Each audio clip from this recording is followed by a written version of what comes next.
আজকে আমরা কিছু ফিটনেস এক্সারসাইজ দেখাবো, যেমন চিন আপ কীভাবে করতে হয়, সাইড ক্রসিং, পুশ আপ, ঠিক আছে, এইগুলো করব। কিভাবে আর্চ করতে হয়, হ্যাঁ, এইগুলো সব দেখাবো আমরা। প্রথমে করছে জাম্পিং জ্যাক আর সাইড ক্রসিং। প্রথমে বডিটাকে একটু ওয়ার্ম আপ করার জন্য জাম্পিং জ্যাক আর সাইড ক্রসিং,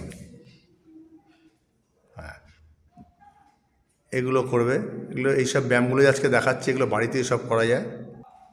এইভাবে front bend, back bend, touch back করে এইভাবে, যাতে কোমরটা রিলিফ হয়ে যায়, স্ট্রেচিং হয়ে যাচ্ছে। তারপরে এইভাবে স্ট্রেচিং করে নেবো একটু বডিটাকে, পাগুলোকে, হ্যামস্ট্রিংটা স্ট্রেচিং হয়ে যাবে।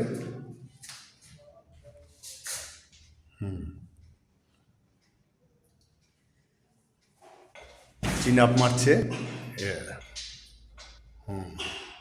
এই দাঁড়িয়ে দাঁড়িয়ে কোমরটাকে টুইস্ট করা, যাদের বডিতে একটু ফ্যাট আছে এইভাবে টুইস্ট করবেন। যদি না এরকম জাম্প করে করতে পারেন, এমনি টুইস্ট করবেন একটা হাতে লাঠিকে, পিঠে লাঠি নিয়ে।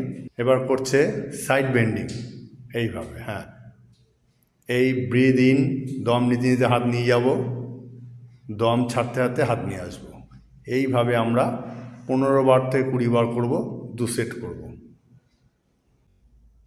ব্যাস, এইভাবে হয়ে গেল সাইড বেন্ড। প্রথমে আমরা যখন আর্চ করব, প্রথমে শুয়ে পড়ব, শুয়ে পাটা ভাঁজ করে হাতে সাপোর্ট দিয়ে বডিটাকে তোলার চেষ্টা করব, যার যতটা ওঠে।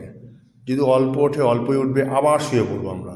শুয়ে পড়ে এরকম আবার রেস্ট নেব, রেস্ট নিয়ে আবার হাতটাকে ওরকম রাখবো। এইভাবে করতে করতে দেখবেন আপনি আর্চটা শিখে।